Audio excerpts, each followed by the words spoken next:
आमच्या SD न्यूजमध्ये आपले स्वागत आहे। तळा शहराच्या 13,70,00,000 पाणी पुरवठा योजनेचे भूमिपूजन उपमुख्यमंत्री अजितदादा पवार यांचे हस्ते खासदार सुनील तटकरे यांचे अध्यक्षतेखाली मोठ्या उत्साहात पार पडला। सदर प्रसंगी महिला व बालविकास मंत्री आदितीताई तटकरे, आमदार अनिकेतभाई तटकरे आदी मान्यवर व पदाधिकारी नागरिक मोठ्या प्रमाणात उपस्थित होते। तळा परिसरातील जमलेले प्रतिष्ठित नागरिक बंधू भगिनींनो आणि माझ्या तरुण मित्रांनो, मी सुरुवातीलाच आज आपल्या सगळ्यांच्या साक्षीनं आपल्या तळा येथील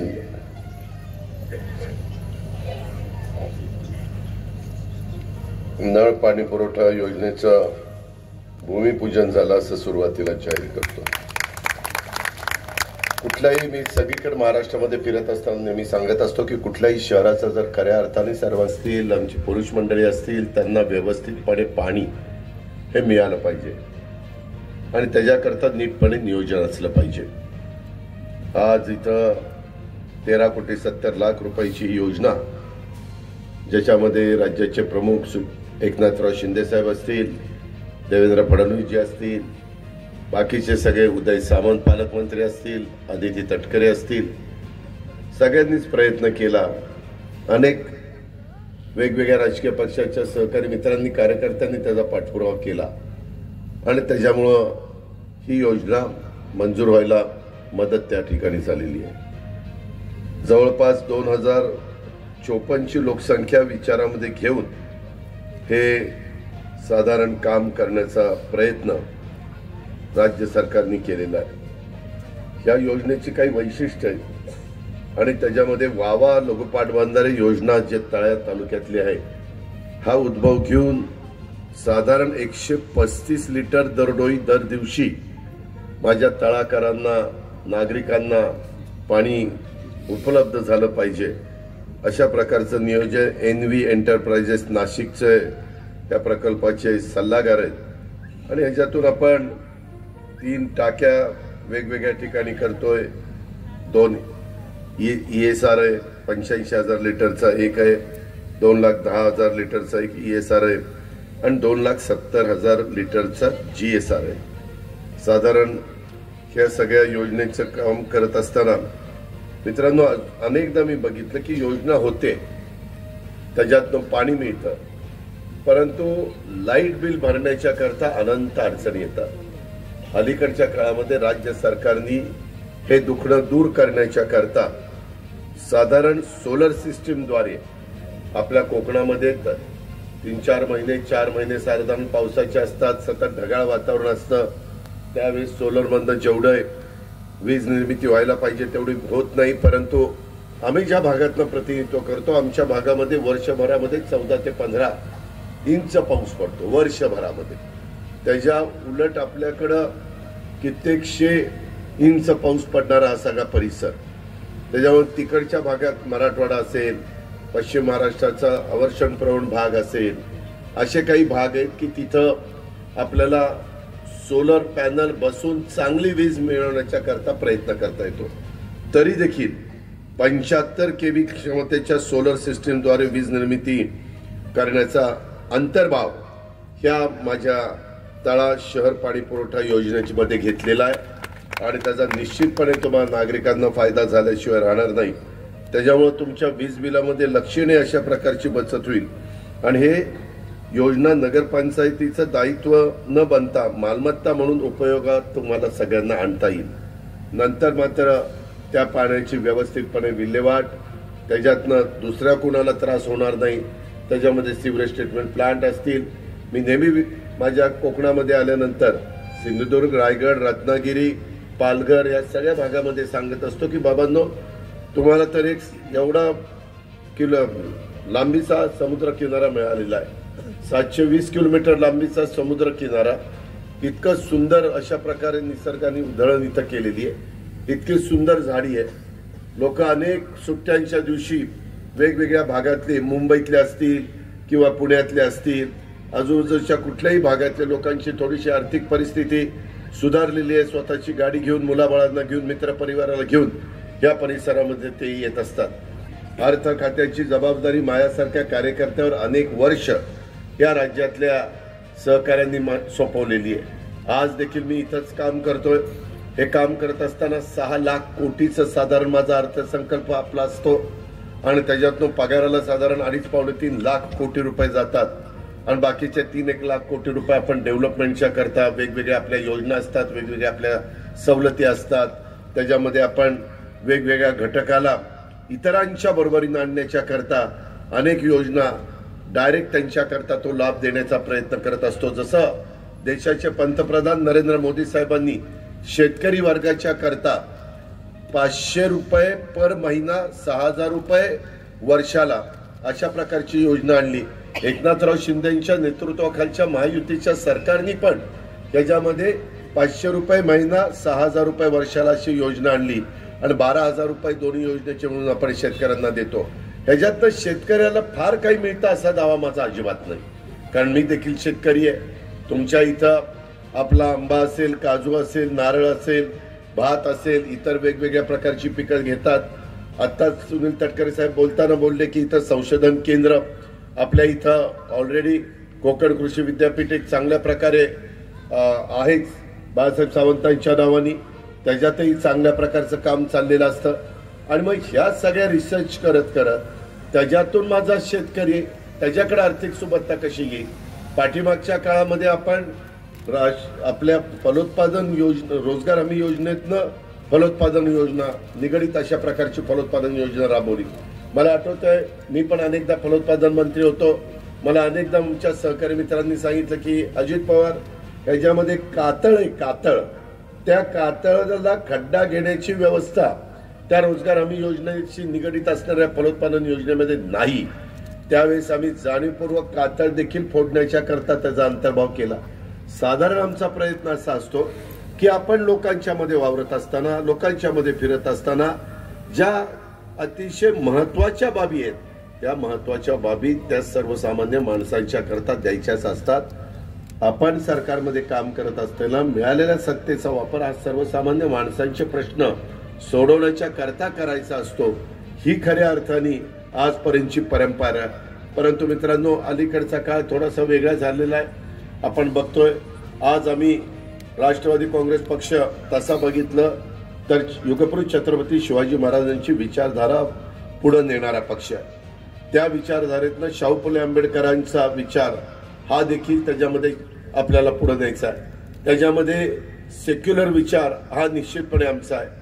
सर्व जाती धर्माच्या लोकांनी गुण्या गोविंदांनी राहावं, कुणी एकमेकाचा दुस्वास करू नये, कुणी एकमेकाला नावं ठेवू नये, कुणी एकमेकाचे पाय ओढण्याचं काम करू नये। परंतु कधी कधी राज्यामध्ये किंवा देशातल्या काही भागामध्ये एखादी घटना घडते त्यावेळेस मनाला वेदना होतात। तुम्हाला सगळ्यांना माहिती आहे 1960ला संयुक्त महाराष्ट्राचा मंगल कलश ज्यावेळेस यशवंतराव चव्हाण साहेबांनी आणला, खऱ्या अर्थाने महाराष्ट्राला सुसंस्कृत महाराष्ट्र कसा असला पाहिजे, त्याच्यामध्ये साहित्य, कला, संस्कृती, क्रीडा याही क्षेत्राला वाव देत असताना जर उद्या कोण मोठ्या साहित्यिकांनी, लेखकांनी जर काही टीका टिप्पणी केली तर ती तेवढ्याच सहजपणे घेण्याचं आणि त्याच्याबद्दलचा कुठेही कमरेखाली वार न करण्याचं अशा प्रकारची चव्हाण साहेबांची परंपरा होती। मित्रांनो, आज आपण काय बघतोय, परवा ज्या काही घटना घडल्या आपल्याला पटत नाही। कुणी पक्षाच्यांनी कुठं एकमेकाला दगड मारायची, एकमेकाच्या बद्दल अतिशय खालच्या पातळीवर बोलायचं हे बरोबर नाहीये। शेवटी विचारधारा वेगवेगळी असू शकते। प्रत्येकाला संविधानाने डॉक्टर बाबासाहेब आंबेडकरांनी मताचा अधिकार जसा दिलाय तसा विचार मांडण्याचा पण अधिकार दिलाय। तो विचार मांडत असताना कोणाच्या भावना दुखावल्या जाणार नाही। त्याच्यामध्ये ज्या काही नियमावली ठरलेली आहे त्या नियमावलीचे शब्दच त्याच्यामध्ये वापरले गेले पाहिजे, परंतु तसं घडताना दिसत नाही। कधी कधी जनावरांची उपमा कुणाला तरी दिली जाते, कधी आणखीन काहीतरी केलं जातं। हे आपल्या महाराष्ट्राला परवडणार नाही। आता नवीन पिढीला तर ते अजिबात आवडत नाही। पूर्वीचा काळ वेगळा होता, आताचा काळ वेगळा आहे। नवीन पिढी ही आता इन्फॉर्मेशन टेक्नॉलॉजी, बायोटेक्नॉलॉजी एवढं जग पुढे चाललेलं आहे आणि त्याच्यातनं अतिशय मजबूत अशा प्रकारे नरेंद्र मोदी साहेबांचं नेतृत्व ह्या देशाला मिळालेलं आहे। दोनदा ते देशाचे पंतप्रधान झाले। आपल्याला महायुतीच्या माध्यमातून त्यांना तिसऱ्यांदा देशाचं पंतप्रधान बनवायचंय।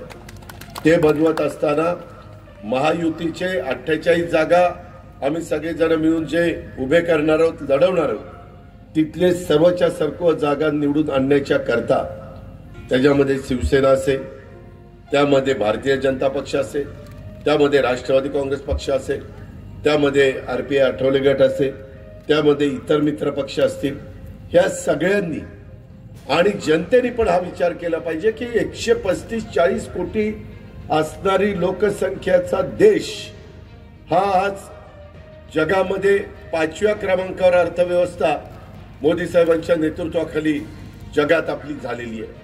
ती आता त्यांना 2028 पर्यंत 3ऱ्या क्रमांकावर आणायची।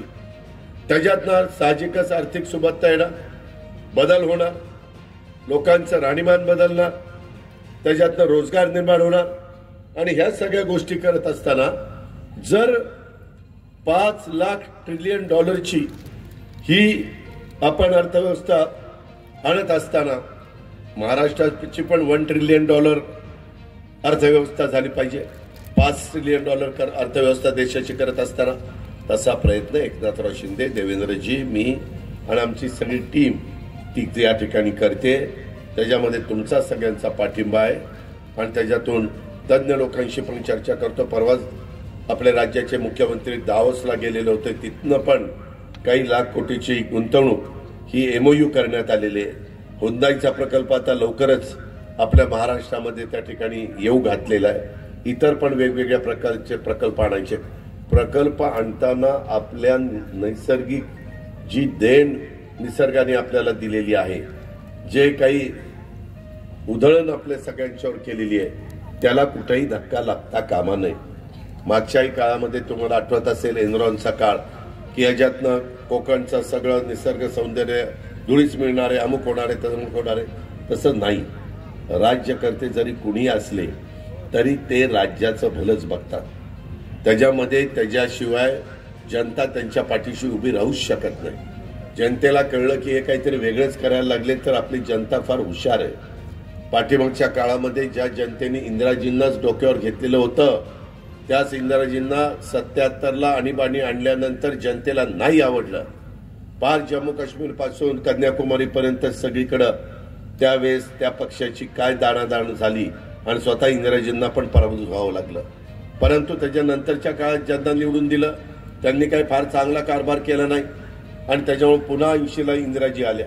हे मतांचा अधिकार जो तुम्हाला आहे त्याची जबरदस्त ताकद तुमच्यामध्ये आहे आणि तुम्हाला कुठं कधी काय करायचं हे चांगली माहिती आहे। आणि त्याच्यामुळेच मित्रांनो, आज देशामध्ये तुम्ही पहा,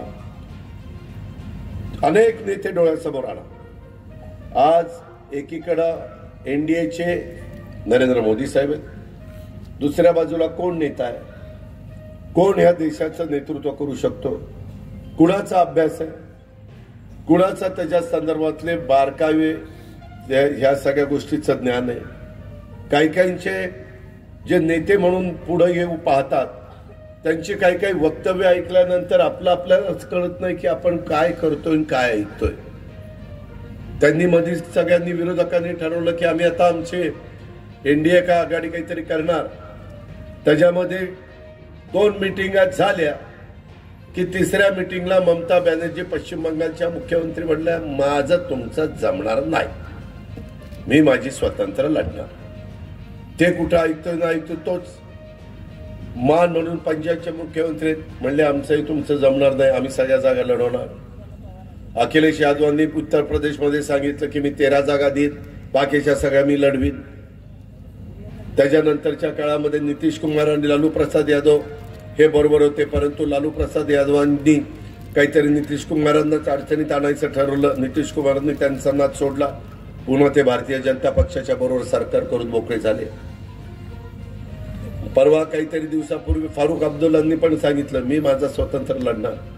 मित्रांनो, एवढ्या मोठ्या देशाचा कारभार करत असताना वेगवेगळ्या विचाराची लोक, अजून कशातच काही नाही, अजून आचारसंहिता नाही, तोपर्यंत त्यांचे 4 दिशेला 4 तोंड व्हायला लागलेले आहेत, वेगवेगळ्या ठिकाणी जायला लागलेले आहेत। तळा परिसरातले माझे नागरिक सुज्ञ आहेत, तुम्ही त्या ठिकाणी देशाचं भलं कशात आहे, देशाला खऱ्या अर्थाने विजन दाखवणारा नेतृत्व कोण आहे, अलीकडच्या काळामध्ये नॅशनल हायवे मोठ्या प्रमाणावर कसे झालेले आहेत, अलीकडच्या काळामध्ये कोस्टल रोड असतील, विमानतळ असतील, वंदे भारत ट्रेन असतील, वेगवेगळ्या प्रकारे गोरगरीब जनतेला भूमी लोकांना 2-2 कोटी घरकुलाचा कार्यक्रम राबवण्याचं काम कोण करतंय.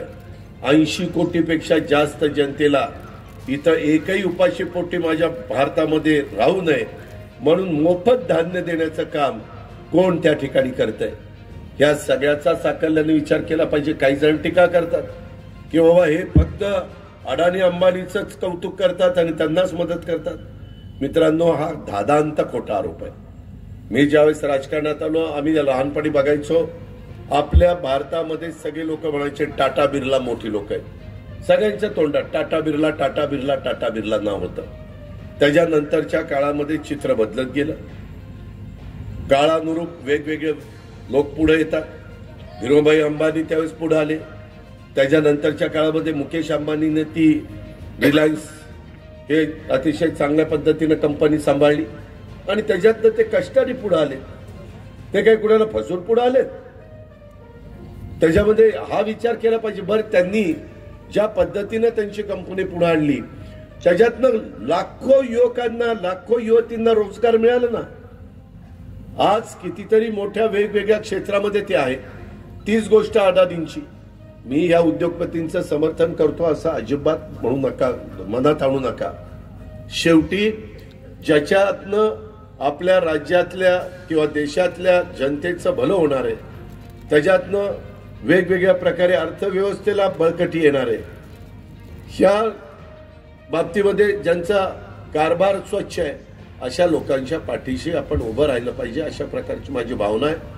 उगीच विरोधाला विरोध करण्याच्या करता या लोकांची नावं घ्यायची आणि हे असेच आहेत हे तसेच आहेत अशा पद्धतीनं सांगायचं, मित्रांनो ते काही खरं नाही.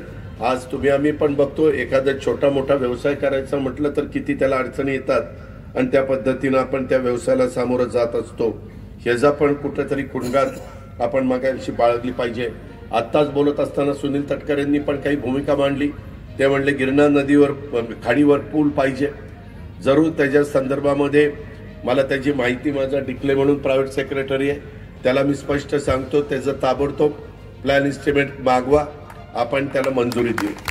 मागाशी बोलत असताना आमच्यातल्या काही सहकारी मित्रांनी सांगितलं की आमच्या तळाला एक तर ग्रामपंचायत होती. मीच पाठीमागा मंत्रिमंडळामध्ये असताना सुनील तटकरे साहेबांना आठवत असेल, माझ्या काय डोक्यात विचार आला, मी म्हणलं त्यावेळेस कॅबिनेटला की बाबा जी तालुक्याची ठिकाण आहे आणि तिथं आजही ग्रामपंचायत आहे, त्याच्यामुळे त्या तालुक्याच्या ग्रामपंचायतीला नगरपंचायत किंवा नगरपालिका किंवा नगर परिषद झाल्यावर जो निधी मिळतो तसा निधी मिळत नाही. मग गावचे प्रश्न सुटत नाही. मग म्हणायला तालुका, म्हणायला तालुक्याचं ठिकाण आणि एखादं खेडं असल्यासारखंच ते राहतं. म्हणून जे जिल्ह्याची ठिकाण आहे तिथं अधिक सोयी आपण दिल्या पाहिजे. पहिलं अंडरग्राऊंड त्याच्यामध्ये पाईपलाईन किंवा सिवरेज ट्रीटमेंट प्लांट जे सगळ्या गोष्टी तिथं केल्या पाहिजेत आणि तालुक्याच्या ठिकाणाला 2 नंबरला आपण संधी दिली पाहिजे. आणि त्याच्यातनं जिथं अजून ग्रामपंचायतीचं आहे त्या, कारण काही काही ठिकाणी मी आता येताना बघत होतो इतक्या जवळजवळ इमारती आहेत की ह्या खिशात या इमारतीत उभं राहिलं आणि त्या इमारतीत उभं राहिलं की सेकंड हँड पण करता येईल. कुठेही किती फूट सोडायचं, काय सोडायचं, सेटबॅक किती, पाठीमागे किती, दोन्ही साईडला किती, काही नाही. ग्रामपंचायत म्हणल्यावर काय, सरपंचाला गेलं, सरपंच असं करून द्या, ठीक आहे करून घेतो, चल झालं काम. अशा पद्धतीनं व्यवहार ग्रामीण भागामध्ये चालतात. पण नगरपंचायत, नगर परिषद, नगरपालिका हे झाल्यावर महानगरपालिका त्याचे काही नियम आहेत. टाउन प्लॅनिंग होतं, व्यवस्थित डेव्हलपमेंट प्लॅन होतो, त्याच्यामध्ये वेगवेगळ्या पद्धतीचा निधी येतो, स्मार्ट सिटीच्या निमित्तानं निधी येतो, वेगवेगळ्या योजना असतात, केंद्राच्या असतात, राज्याच्या असतात, त्याच्यातनं निधी येतो आणि तो आला पाहिजे. आज देखील तुमची योजना होती, तुम्हाला नगरपालिकेचं पण मागाशी बोलताना सहज 4-5 कोटीचं आम्हाला इमारत बांधून द्या, त्याच्यामध्ये जागा आहे का नाही बघा. मला 5 कोटी तुम्हाला द्यायला फार काही जड नाहीये. मला येतानाच आधी ते सांगत होते की दादा तुम्ही माझ्याकडे येताय माझ्या त्या शहराला नगरपालिकेकरता 5 कोटी रुपये पाहिजेत. मी 100% 5 कोटी तुम्हाला देईल, परंतु तळात शहराला साजेशीच इमारत तुम्ही त्या ठिकाणी बांधली पाहिजे अशी माझी विनंती आहे. शेवटी लोकांचे प्रश्न सुटावेत, लोकांच्या अडीअडचणी सुटाव्यात आणि त्याच्यातून आजही आम्ही आता मोठ्या प्रमाणावर नॅशनल हायवे ह्याची कामं मोदी साहेबांनी केली, गडकरी साहेबांनी केली. त्याच्यातनं रस्ते विकास महामंडळ हे आपण त्याच्यातनं रस्ते करतोय, PWDतनं रस्ते करतोय. परवा आम्ही ग्रामविकास, अनेक आमदार, अनेक मंत्रिमंडळातले सहकारी, आम्हाला व्हिलेज रोडला ODRला पैसा नाहीये आणि त्याची दयनीय अवस्था झाली. काही कारणानिमित्त ओबीसींना प्रतिनिधित्व जिल्हा परिषदेला मिळालं पाहिजे, तालुका पंचायतीला मिळालं पाहिजे म्हणून काही जण कोर्टामध्ये गेली, कारण तिथं मागासवर्गीय आदिवासी शेड्यूल ट्राईबला प्रतिनिधित्व आहे पण ओबीसीला नाहीये. बाकी सगळे सर्वसाधारण मध्ये घातले. हा ओबीसींच्यावर अन्याय आहे. त्याच्यामुळं त्यांनाही प्रतिनिधित्व मिळालं पाहिजे याकरता ती मॅटर चालली. पण त्याच्यात 2 वर्ष झाली राज्यामध्ये जिल्हा परिषद, तालुका पंचायत, नगरपालिका, महानगरपालिका ह्या कुठल्याच होत नाहीये. त्याच्यामुळं आम्हाला आमदारकी मिळाली, आम्हाला खासदारकी मिळाली, आम्हाला मंत्रिपद मिळाली, परंतु इतर पण कार्यकर्त्यांना वाटतं ना की आम्हाला पण तालुका पंचायत मिळावी, जिल्हा परिषद मिळावी, नगरपालिका मिळावी, आम्हालाही कुठे संधी मिळावी आणि त्याच्यातच कार्यकर्ता तयार होतो. मी कितीतरी उदाहरणं सांगितली. RR पाटील पहिला जिल्हा परिषदेचा सदस्य होता. विलासराव देशमुख 8 वर्ष आपल्या राज्याचे मुख्यमंत्री होते. पहिले त्यांच्या बाबूसर गावचे सरपंच होते आणि तिथून वर वर वर करत ते मुख्यमंत्री पदापर्यंत. काँक्रीटचे रस्ते केले, दर्जेदार रस्ते केले तर ते टिकतील आणि ते बरेच वर्ष टिकल्यानंतर त्याचा फायदा पण लोकांना झाल्याशिवाय राहणार नाही. अशा अनेक गोष्टी आहेत. त्याच्यामध्ये माझ्याकडे तर सातत्याने आदिती येत असते, दादा मला ही दिलं पाहिजे, दादा आमच्या मतदारसंघाला ते दिलं पाहिजे. आम्ही इथले महत्वाचे रेवस्ते रेड्डी हा जो मोठा आम्ही हायवे करतोय तो विशेषतः पर्यटनाला चालना देण्याच्या करता, माझ्या कोकणाच्या करता आम्ही तो करतोय. त्याच्यातनं लोकांनी यावं.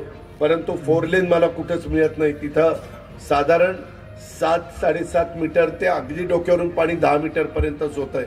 कारण शेवटी तिथं जमिनी मर्यादित आहेत, वेगवेगळ्या पद्धतीच्या खाड्या आहेत, काही काही ठिकाणी दऱ्या आहेत, डोंगर दऱ्या आहेत, अशा प्रकारच्या अनेक गोष्टी आहेत आणि म्हणून त्याही बाबतीमध्ये आमचा निश्चितपणे काम चाललेलं आहे. काही मोठे मोठे ब्रिजेसची कामं पण आम्ही हातामध्ये घेतलेली आहेत, ती पण टेंडर चाललेली आहेत. आम्ही पोर्टची कामं मोठ्या प्रमाणात हातामध्ये घेतलेली. आपल्या समुद्र किनाऱ्यावर वेगवेगळ्या प्रकारे चांगल्या प्रकारचे जेटी केल्या, पोर्ट केले तर लोकांना त्याच्यातनं मुंबईतनं यायला, वेगवेगळ्या भागातनं यायला सोपं जावं आणि त्याच्यातनं पर्यटन अधिक वाढावं, त्याच्यातनं स्थानिकांना रोजगार मिळावा. आमचा तर प्रयत्न हा आहे की कृषी म्हणजे ॲग्रो टुरिझम त्याला आम्ही चालना दिलेली आहे. जर तुमच्या इथं व्यवस्थितपणे कुठल्या कोकणच्या परिसरामध्ये समुद्र किनारा आणि बाकीच्या सगळ्या गोष्टी लोकांना 2 दिवस 4 दिवस फॅमिलीला घेऊन राहावंसं वाटेल, मित्रांना घेऊन राहावंसं वाटेल, अशा ठिकाणी तुम्ही घरामध्ये देखील 2-3 रूम ह्या काढून त्यांना त्या भाड्याने दिल्या किंवा त्याच्यामध्ये तुम्ही पर्यटकांची व्यवस्था केली तर त्याही गोष्टीला आम्ही प्रोत्साहन देतोय.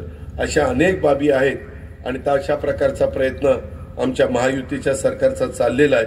ही पण बात माझ्या तळावासियांना या आजच्या कार्यक्रमाच्या निमित्तानं सांगायची.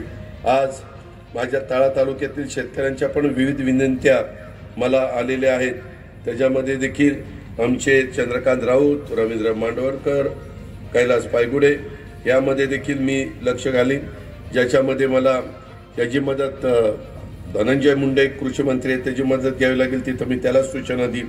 परंतु ह्या अडचणी सोडवण्याच्या करता मी तुम्हाला सहकार्य करीन. दुसरी तळे विभाग शिक्षण प्रसारक मंडळ आहे, तिथं एकमेव कनिष्ठ महाविद्यालय, त्याच्यामध्ये आदिती पण मला सांगत होती की दादा राज्य सरकारचं धोरण आहे जिथं तालुका त्या तालुक्यात एक तरी आर्ट्स सायन्स कॉमर्सचं ग्रँटेबल कॉलेज असलं पाहिजे. तर हे काही ग्रँटेबल कॉलेज नाहीये. हे साधारण 99 साली सुरू झालेलं आहे. का इतके दिवस राहिलंय? 40% आतापर्यंत याला हे मिळालेलं आहे, अनुदान मिळालेलं आहे. मला तटकरे साहेब पण म्हणत होते की मी याला मार्गदर्शन करत असतो आणि त्यांना जे काही सहकार्य करायचं ते करत असतो। आता इथं 11वी 12वीच्या 8 तुकड्या करायच्या, फक्त 2 तुकड्या 100% अनुदानावर आहेत हे, आणि बाकीच्या तुकड्या अंशतः अनुदानावर आहेत। ह्याच्यात नक्की काय झालंय हे रस्तोगी म्हणून आमचे या खात्याचे सचिव आहेत आणि आमचे चंद्रकांत दादा पाटील हे हायर अँड टेक्निकल एज्युकेशन डिपार्टमेंटचे आहेत। मी उद्याच्याला नव्या मुंबईत आहे, परवा विकोपरुत छत्रपती शिवाजी महाराजांची जयंती असल्यामुळे शिवनेरीला जिथं महाराजांचा जन्म झाला तिथं आम्ही अभिवादन करण्याच्या करता तिथं महाराष्ट्राच्या वतीनं जनतेच्या वतीनं मुख्यमंत्री उपमुख्यमंत्री आम्ही सगळेजण तिथं जात असतो। त्यामुळे मी तिथं आहे। 20ला मात्र आमचं अधिवेशन 1 दिवसाचं आम्ही बोलवलेलं आहे, त्यावेळेस किंवा 21ला मी याच्यामध्ये काय मार्ग काढता येईल आदितीने पण तिथं मला आठवण करावी आणि माझा प्रायव्हेट सेक्रेटरी इथं आहे त्यांनी पण मला आठवण करावी, त्या पद्धतीनं ते काम होईल। इतरही कामाच्या बाबतीमध्ये मित्रांनो उद्याच्या काळामध्ये लवकरच लोकसभेच्या निवडणुका लागणार आहेत, त्याच्या संदर्भामध्ये सगळे मिळून व्यवस्थितपणे आम्ही निर्णय घेऊ, योग्य उमेदवार तुम्हाला देण्याचं काम करू, त्याच्याबद्दल आपण काही काळजी करू नका। परंतु आजपर्यंत खासदार या नात्याने तटकरे साहेबांनी आपलं प्रतिनिधित्व केलेलं आहे। मित्रांनो शेवटी एक आहे, आमदार म्हणून काम करत असताना तो सत्ताधारी पक्षाच्या विचाराचा आमदार असला तर त्या भागामध्ये जास्त विकास होऊ शकतो, त्या भागामध्ये विकासाला निधी पण मिळू शकतो। म्हणजे विरोधी पक्षाला मिळत नाही असा माझा दावा अजिबात नाही, परंतु थोडंसं झुकतं माप आपल्या जवळचा असला तर तिथं मिळतं आणि त्यामुळं देश पातळीवर तर तिसऱ्यांदा नरेंद्र मोदी साहेब पंतप्रधान होणारच आहेत। त्यांच्या विचाराचाच खासदार आपल्याला तिथं पाठवायचा आणि तो पाठवण्याच्या करता आपण सगळ्यांनी आम्हाला आशीर्वाद द्यावेत, आपण सगळ्यांनी आम्हाला सहकार्य करावं।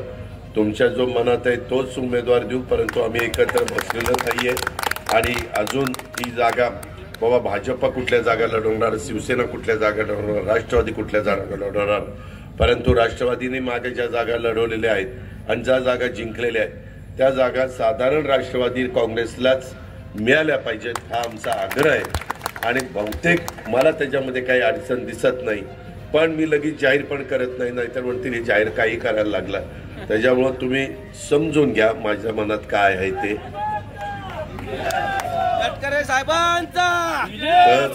या पद्धतीनं साधारण हे सगळी परिस्थिती आहे। मित्रांनो इतर पण वेगवेगळी काही निवेदन मला दिलेली आहेत, परंतु सगळंच इथं बोलून मी आपला सगळ्यांचा वेळ घेत नाही। इथं आमचं शिवसेना भाजप राष्ट्रवादी काँग्रेस आणि मित्रपक्ष यांनी सगळ्यांनी एकोप्याने काम करावं।